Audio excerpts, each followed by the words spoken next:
Hello friends, welcome to Health Vlog. As we have told you in our last video that in our next video we are going to talk about regarding arthritis. So all information regarding that will be discussed in this video just in brief because ये काफ़ी vast topic है. पूरे detail में तो नहीं discuss हो पाएगा लेकिन अब ब्रीफ में होगा. डिटेलिंग के लिए नेक्स्ट जो आने वाली वीडियोस होंगी हेल्थ ब्लॉग में उनमें डिस्कस करा जाएगा. सो अभी ब्रीफ में डिस्कस कर रहे हैं. सो आर्थराइटिस होता क्या है? आर्थराइटिस कोई भी डिसऑर्डर जो जॉइंट्स से रिलेटेड हो उसको आर्थराइटिस में कंसीडर कर देते हैं अगर उसमें जॉइंट में इन्फ्लेमेशन हो और बाकी के भी और सिम्टम्स हो, फॉर एग्जांपल पेन. सो चीज़ को हम आर्थराइटिस में कंसीडर करते हैं. अब ये तो माइनर सा हिंट हुआ. इन डिटेल आर्थराइटिस को कैसे पहचानेंगे, आर्थराइटिस के सिम्टम्स क्या होते हैं. सो आर्थराइटिस में क्या होता है, जॉइंट्स में पेन होती है, उनमें रेडनेस होती है, स्वेलिंग होती है, गर्माहट सी भी जॉइंट में फील होती है एंड पेन तो होती है.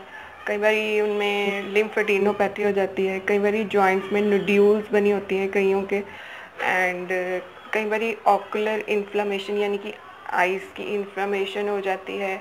और कई बार आर्थराइटिस का ये कि उसमें जॉइंट की मूवमेंट काफ़ी रिड्यूस हो गई होती है क्योंकि पेन बहुत ज़्यादा हो रही होती है, स्वेलिंग बहुत ज़्यादा हुई होती है.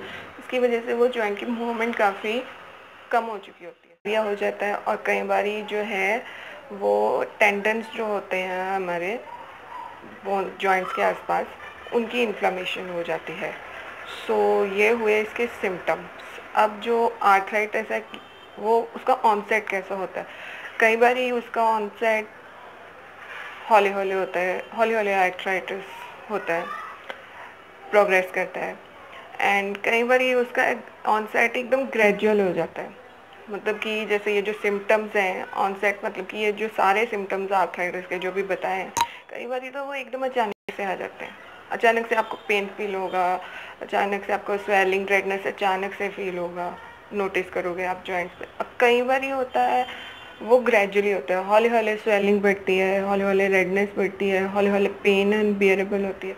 तो कई बार ग्रेजुअली डिजीज़ मूव होती है और कई बार ये हौली हौली मूव होती है. सो ये तो था ऑनसेट. देन कि आर्थराइटिस कितने टाइप का होता है. आर्थराइटिस जो होता है वो अराउंड 100 टाइप्स का होता है, लेकिन उनमें से कुछ कॉमन टाइप्स हैं जो हम डिस्कस करेंगे. जो मोस्ट कॉमन है वो उनमें से एक है ऑस्टियोआर्थराइटिस, नेक्स्ट है rheumatoid arthritis, next is gout जिसको गठिया भी बोलते हैं, the next is lupus fibromyalgia और एक है सेप्टिक आर्थराइटिस. सो ये कुछ कॉमन टाइप्स हैं. अब इनमें से ऑस्टियोआर्थराइटिस टाइप जो है वो कैसे होती है? वो होती है मोस्टली उन लोगों को, ये टाइप का आर्थराइटिस ऑस्टियोआर्थराइटिस उनको होता है एज्ड पीपल को, क्योंकि ये एजिंग के साथ ये वाला आर्थराइटिस जो है ये ऑस्टियोआर्थराइटिस डेवलप होता है, जॉइंट्स में प्रोग्रेस होता है. क्यों? क्योंकि कार्टिलेज जो है वो एजिंग के साथ हौले हौले बोन्स के बीच की घिस जाती है, ख़त्म होती है, डीजनरेट होती है. सो उसकी वजह से जो बोन्स हैं, जैसे ये दो बोन्स हैं उनके बीच में वो जो अगर जब कार्टिलेज जो है वो घिस जाती है तो वो दो बोन्स जो है वो आपस में घिसनी शुरू हो जाती हैं. कार्टिलेज होती है हमारे मेजर जॉइंट्स में, लाइक जैसे नी में वहाँ पे होती है, नी जॉइंट्स में कार्टिलेज. वो जब घिसने लपटती हैं, ख़त्म हो जाती हैं, तो वो नी जॉइंट की जो ऊपर वाली और नीचे वाली जो बोन्स है वो आपस में टकराने लग जाती है. उस वजह से नी पेन होनी शुरू हो जाती है. एंड जो ये ऑस्टियोआर्थराइटिस है इसकी एक और पहचान है. जो इसकी पेन जो होती है वो मॉर्निंग में होगी, लेकिन बहुत ज़्यादा होगी, लेकिन जैसे जैसे आप मूव करना शुरू करोगे वो कम होती जाती है. रेस्ट पे बढ़ती है लेकिन मूवमेंट से कम होती जाती है. और जो ऑस्टियोआर्थराइटिस है वो मोस्टली वो जॉइंट्स अफेक्ट करती है जो हमारी बॉडी के जो जॉइंट्स वेट काफ़ी बियर करते हैं. फॉर एग्जांपल नीज, हिप्स और या जो भारी सामान उठाने में ज़्यादा यूज़ होते हैं लाइक हैंड, तो फिंगर्स के जॉइंट्स। सो वेट बेरिंग जॉइंट्स जो हैं वो ऑस्टियोआर्थराइटिस में ज़्यादा अफेक्ट होते हैं। सो ये हुआ ऑस्टियोआर्थराइटिस। नेक्स्ट इसकी रूमेटॉइड आर्थराइटिस। अब ये कैसे होता है? ये जो होता है ये ऑटोइम्यून डिसऑर्डर होता है, ठीक है। ऑटोइम्यून डिसऑर्डर्स वो इंटरनली होता है, वो एजिंग से उसका लेना देना इतना नहीं है, वो इंटरनली होता है due to problem in autoimmune system of body. So इसमें इसकी पहचान क्या है कि जो इसकी पेन है होती तो बस सुबह है लाइक ऑस्टियोआर्थराइटिस, बस डिफरेंस ये है कि वो आफ्टर 30 मिनट्स अपने आप चल जाती है और वो वार्म कंप्रेस्ड कोई भी हम जिसे कहते हैं ना हीटिंग, मतलब कि गर्म सेक दो उसे। सो गर्म सेक ये नहीं बहुत ज़्यादा, मतलब जैसे हम कहते हैं ना गर्म कप हल्का सा कोसा सा पानी की टकोर जिसे कहते हैं करो, वो चीज़। सो गर्म सेक देने से वो उसकी पेन जो है वो कम हो जाती है। सो ये था कि उसकी रूमेटॉइड आर्थराइटिस की पेन कैसे कम होती है। नेक्स्ट इसकी जो रूमेटॉइड आर्थराइटिस है उसमें क्या होता है, उसमें ये जो है ये कौन से जॉइंट्स को अफेक्ट करती है? ये हैंड्स और फीट को ज़्यादा अफेक्ट करती है। एंड नेक्स्ट की गाउट में क्या होता है? गाउट में जो होता है वो यूरिक एसिड जो है वो बॉडी के अंदर बढ़ जाता है, उसकी वजह से गाउट यानी कि गठिया डेवलप होता है। और जो यूरिक एसिड है वो एक्सेस प्रोटीन वाली चीज़ें खाने से, प्रोटीन की वाली चीज़ें जो अगर आप एक्सेस में खा रहे हो लाइक दालें रोज़ ही खा रहे हो, दूध बहुत ज़्यादा नॉर्मल अमाउंट जितना पीना चाहिए उससे ज़्यादा पी रहे हो, दही बहुत ज़्यादा खा रहे हो जितना नॉर्मल अमाउंट होना चाहिए, लाइक 1 गिलास दूध सुबह एक शाम को हो गया नॉर्मल, लेकिन अगर आप उससे ज़्यादा पी रहे हो तो वो प्रोटीन डोज एक्सेस है। नॉर्मली आपको सुबह दोपहर शाम को दही लेना है, लेकिन आप 3 कटोरी से ज़्यादा ले रहे हो दिन में तो वो एक्सेस में चला जाता है। सो दालें भी ऐसे एक्सेस क्वांटिटी में खा ली, या मीट वगैरह एक्सेस क्वांटिटी में खा लिया, फिश एक्सेस क्वांटिटी में खा ली, तो ये सब जो प्रोटीन से रिलेटेड चीज़ें हैं ये अगर एक्सेस में खा ली तो बॉडी में उतना प्रोटीन की ज़रूरत है नहीं, लेकिन आप खा रहे हो तो वो कहीं ना कहीं बॉडी में स्टोर होना शुरू हो जाता है और वो स्टोर होके यूरिक एसिड क्रिस्टल्स की फॉर्म ले लेता है और ये आगे गठिया में यानी कि गाउट में डेवलप होते हैं। यही वजह होते हैं गाउट की गठिया की पेन की। सो नेक्स्ट इसकी सेप्टिक आर्थराइटिस। वो कैसे होता है? सेप्टिक नेम मतलब इन्फेक्शन। सो ये mostly infection most common types. Next इसकी कुछ टाइप्स आर्थराइटिस की ऐसे भी होती हैं जिनमें सिर्फ जॉइंट्स नहीं इन्वॉल्व होते हैं, कुछ ऑर्गन्स भी अफेक्ट हो जाते हैं उसमें। सो वो कुछ ऐसी टाइप्स है, वो हमने आने वाली जो वीडियोस हेल्थ ब्लॉग की होंगी आगे जाके आएंगी उनमें डिस्कस करेंगे वो टाइप। नेक्स्ट इसकी जो आर्थराइटिस का ट्रीटमेंट क्या है, इसको कैसे इस प्रॉब्लम को टैकल करते हैं, रिड्यूस करते हैं। तो मोस्टली इसका जो ट्रीटमेंट अवेलेबल है वो है, उसमें ये है कि आप क्या क्या कर सकते हो। एक तो अब उन ट्रीटमेंट ऑप्शंस में कि कैसे इसकी आर्थराइटिस को टैकल कर सकते हो, उनमें एक है कि अप्लाइंग हीटिंग पैड्स और आइस। कईयों को आर्थराइटिस की पेन में ठंडे पानी से या आइस लगाने से रिलीफ मिलता है, कुछ को जो है उसकी गर्म पानी की टकोर से आराम मिलता है। होता बेसिकली इनसे क्या है, इन्फेक्शन रिड्यूस होती है, इन्फ्लामेशन जो है जॉइंट्स में हुई है वो रिड्यूस होती है। इन्फ्लामेशन ऑफ जॉइंट्स की वजह से ही आर्थराइटिस होता है। सो वो इन्फ्लामेशन ये रिड्यूस करते हैं आइस पैक्स या गर्म पानी की टकोर। सो नेक्स्ट इसकी और क्या चीज़ कर सकती है? कुछ लोगों को आर्थराइटिस में रेस्ट से आराम मिलता है, कुछ को मूवमेंट से आराम मिलता है, depending on the type of depending upon the type of arthritis. So next but exercise is also best option recommended by doctors for arthritis. Arthritis में जितनी ज़्यादा आप एक्सरसाइज करोगे, जितनी ज़्यादा मतलब नॉर्मल जो बॉडी अलाउ करती है, एक्सेस में कर दोगे तो फिर प्रॉब्लम होगी। सो नॉर्मल एक्सरसाइज आप जो नॉर्मली कर सकते हो, आप शुरू करो वॉकिंग से। हौली हौली वॉकिंग करो, आधे घंटे की, जितनी बॉडी अलाउ करती है, हौली हौली उसको बढ़ाओ। सो ये वॉकिंग इज़ बेस्ट ऑप्शन। इससे आर्थराइटिस की पेन काफ़ी हटेगी। और कोशिश करो कि उन जॉइंट्स को थोड़ा थोड़ा हिलाने की कोशिश करो। अगर आपको फिंगर्स में प्रॉब्लम है सो टोटली उनको अपना काम छोड़ मत दो। कोशिश करो लाइक हौली हौली आप सुबह की वॉकिंग करो, उसमें भी काफ़ी हाथ पैर खुलते हैं। सो सुबह की वॉकिंग कीजिए, उसमें फ्रेश एयर जाएगी बॉडी से, good stress relieving hormones release होंगे।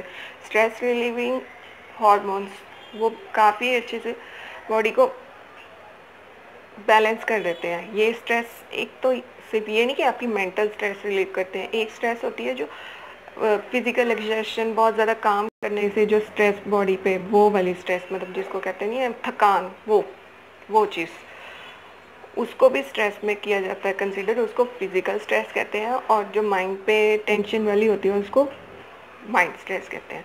सो एक्सरसाइज दोनों तरह की स्ट्रेस को ख़त्म कर देती है। How? Bye releasing stress relieving hormones in body. वो आपकी दोनों मेंटल स्ट्रेस और फिजिकल स्ट्रेस दोनों को काफ़ी हद तक ख़त्म कर देती है।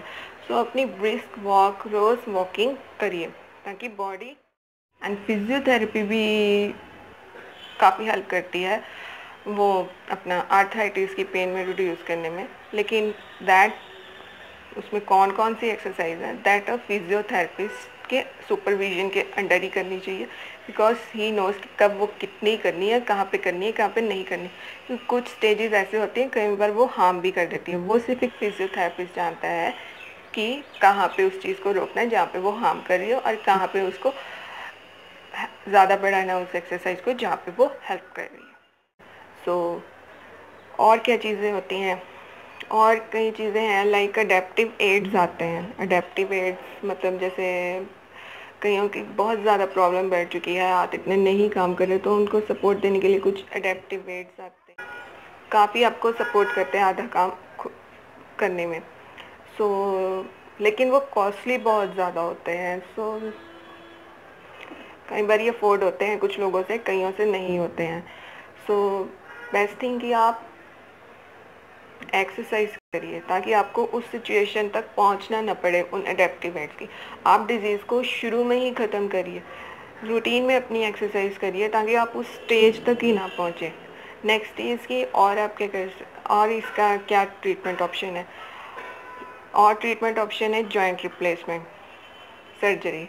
वो उन किन केसेस में होती है जहाँ डिजीज़ ये आर्थराइटिस बहुत ज़्यादा बढ़ चुका है, कोई चीज़ हेल्प नहीं कर रही है।